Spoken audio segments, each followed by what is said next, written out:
Hola a todos, un cordial saludo a todos los participantes de este Congreso Internacional Multidisciplinario de Ciencia y Tecnología CIT 2021. Igualmente a la Universidad de las Fuerzas Armadas ESPE, sponsor de este gran evento. El trabajo que les presento en el día de hoy se titula La caracterización de vibraciones mecánicas en una estructura metálica utilizando la transformación de Semstrom. Este es un trabajo que fue desarrollado el año pasado, en los cuales participaron los docentes investigadores Camilo Sandoval Rodríguez, Brian Tarazona, Ali Rincón, adscritos a las Unidades Tecnológicas de Santander, Colombia, e igualmente la docente investigadora Jessica Maradei, adscrita a a la Universidad Autónoma de Bucaramanga. Mi nombre es Edgar Alfonso Correa, soy ingeniero electromecánico adscrito a la Universidad Autónoma de Bucaramanga.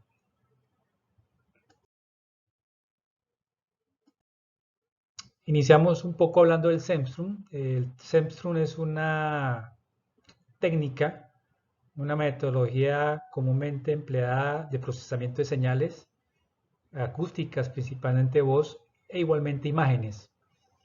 En los últimos años ha venido siendo utilizada en algunos países como Japón, por ejemplo, con su problemática a nivel de terremotos y demás, como una técnica para la evaluación estructural de edificios y puentes.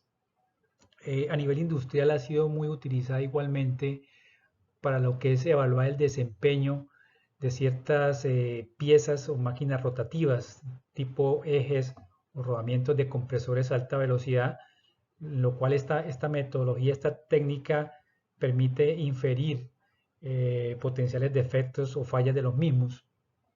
En algunos casos igualmente ha sido utilizada principalmente como método diagnóstico, ¿sí? En lo que es la evaluación de módulos estructurales de estructuras. Y siempre esta metodología ha sido acompañada con lo que son técnicas de clusterización o de clasificación de la información. O sea, uno es el aspecto del procesamiento como tal de las señales y otro es a partir de esos resultados obtenidos cómo se vinculan mediante técnicas de clusterización, de afinidad, de caracterización para poder determinar e inferir la información realmente que arroja el Semstrom.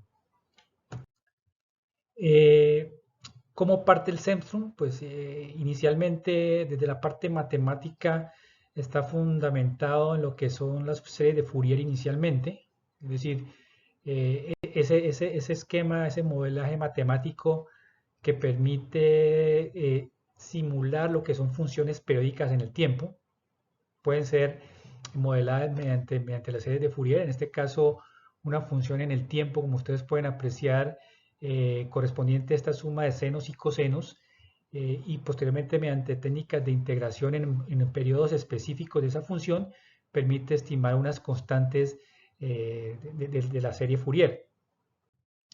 Esto al final lo que traduce es que cualquier tipo de señal periódica en el tiempo, como ustedes pueden ver, eh, pues puede ser predicha mediante una sumatoria de senos y cosenos con una gran exactitud realmente. En la parte inferior, pues es otro esquema de ver lo que son las funciones del tiempo, cómo pueden ser llevadas, periódicas pueden ser llevadas a una escala o a una vista de frecuencias, en lo que igualmente lo que es el desempeño de una función periódica eh, puede ser definida como la sumatoria de múltiples funciones sinusoidales o cosenoidales en un dominio de la frecuencia. Ahora, ¿por qué en la frecuencia? Digamos, la frecuencia permite, en el orden, en el campo de la frecuencia, permite inferir o evidenciar aspectos que de pronto en el dominio del tiempo no son tan claros, ¿no?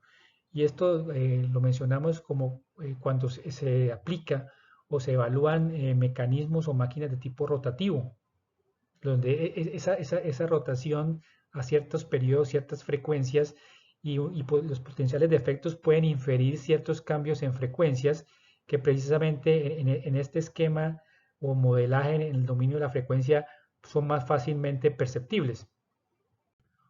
Con base a esto surge el Semstrum por allá en los años 60 por Cooley y Turkey, donde la palabra Semstrum es el inverso del espectro. Es un anagrama de la palabra spectrum. Digamos que el spectrum son todos los resultados o las gráficas que obtenemos a partir de la transformación de Fourier, dominio de frecuencia.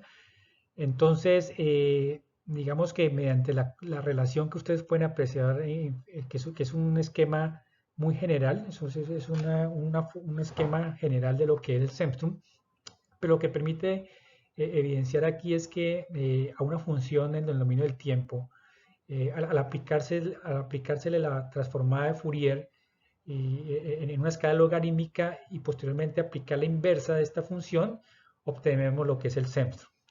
El Semstrum está, digamos, referenciado con base en un tau, en un dominio un tau que realmente es similar a un tiempo, pero básicamente corresponde a un periodo.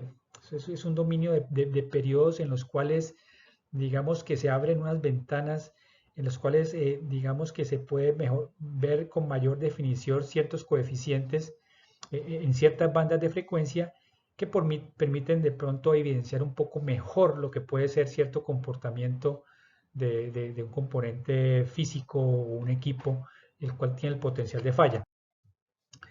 Complementario a lo que es el Semstrum, están las técnicas de clusterización, de clasificación. Una de ellas es la distancia euclidiana, es una de las más conocidas y de las más antiguas también, pero igualmente efectivas, en las cuales comparando un caso de referencia o base y unos resultados que se obtiene con el cálculo de las distancias, pues permite inferir cierta disimilitud de los datos. Es decir, entre mayor sea la distancia, más disímil es la información, lo cual nos puede dar un inferir de que, oiga, cuando hay una mayor distancia quiere decir que ahí hay algo, ¿sí? Y eso es lo que vamos a detallar a continuación.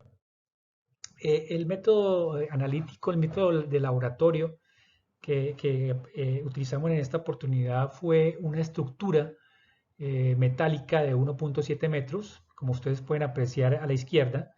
Es una estructura en hierro a la cual se le instaló de manera aleatoria 3 sensores de tipo piezoeléctrico, identificados con unos colores verde, blanco y rojo. En la parte inferior hay una bobina de excitación, la cual tiene la función de generar unos golpeteos, unos golpes en la estructura. Por supuesto esos golpes generan una vibración en toda la estructura, una serie de ondas sinusoidales que son detectadas y direccionadas hacia un sistema de captura de información. Es una tarjeta electrónica USB E6008 de National Instruments, la cual tiene la función de capturar esa información y llevarla hacia, en este caso, un laptop, en la cual nosotros tenemos ya configurado un código en la view que permite configurar un panel de control para poder monitorear el comportamiento de esas vibraciones inferidas en la estructura de análisis y de interés.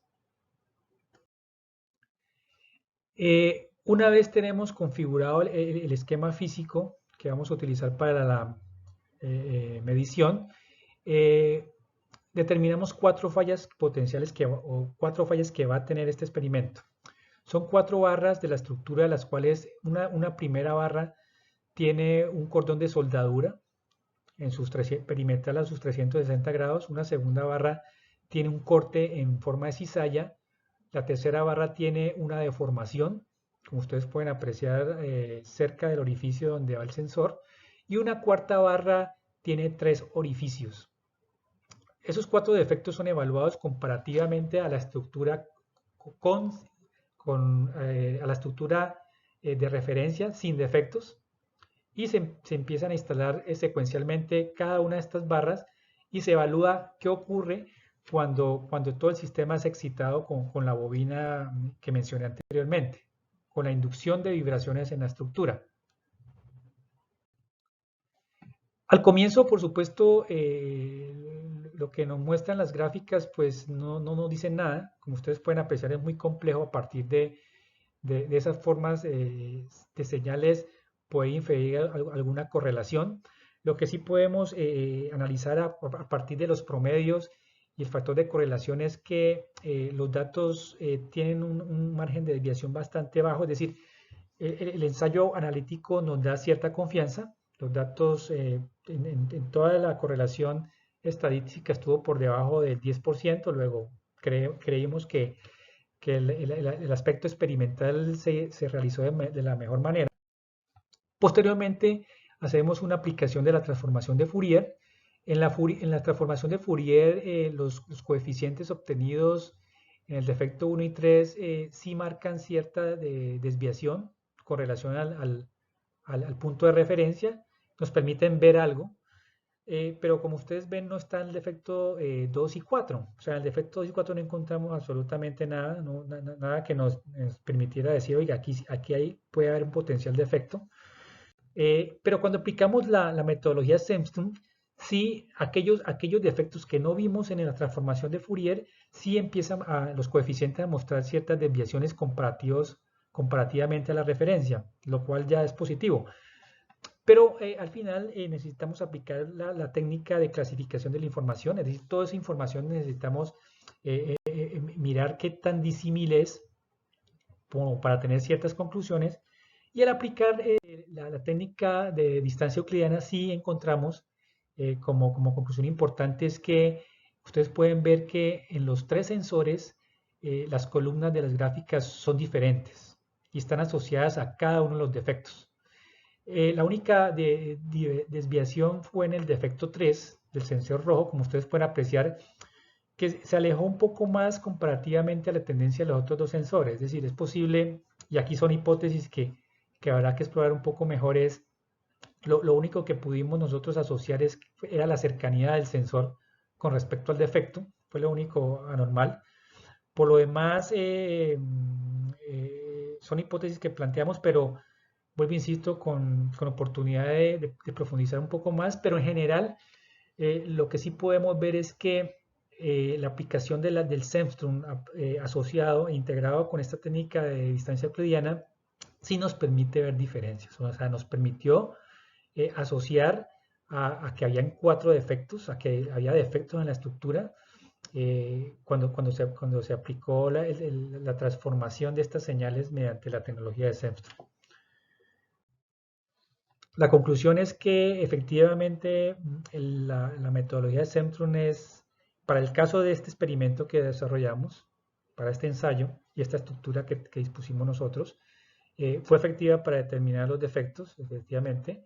La técnica de distancia euclidiana fue muy efectiva y complementaria al Semstrom para poder hacer esta determinación, y como componente futuro de profundización y de investigación tiene que ver en evaluar qué pasa cuando las fallas son simultáneas. Es decir, si hubiéramos tomado dos barras y simultáneamente las hubiéramos evaluado con respecto a la referencia, ¿qué hubiera pasado? Si hubiera sido complementario o aditivo la señal que evidenciaba el Semstrom. Entonces, esto hace parte de un trabajo posterior seguramente, pero consideramos que en esencia la técnica del Semstrom fue muy positiva para lo que puede ser y tiene un potencial para lo que puede ser evaluar potenciales fallas estructurales en lo que son estructuras o armaduras tipo puentes, por lo menos en lo que podría consolidarse como una técnica no invasiva para evidenciar o predecir algún tipo de falla que pueda presentarse. Por último, un agradecimiento muy especial a la Universidad Antonio de Nariño de Bucaramanga, quien fue la que nos permitió hacer todo el esquema, el montaje de laboratorio, de equipos para poder desarrollar este estudio. Muchas gracias por su atención. Quedo atento a cualquier tipo de inquietud y será hasta una próxima oportunidad. Muchas gracias.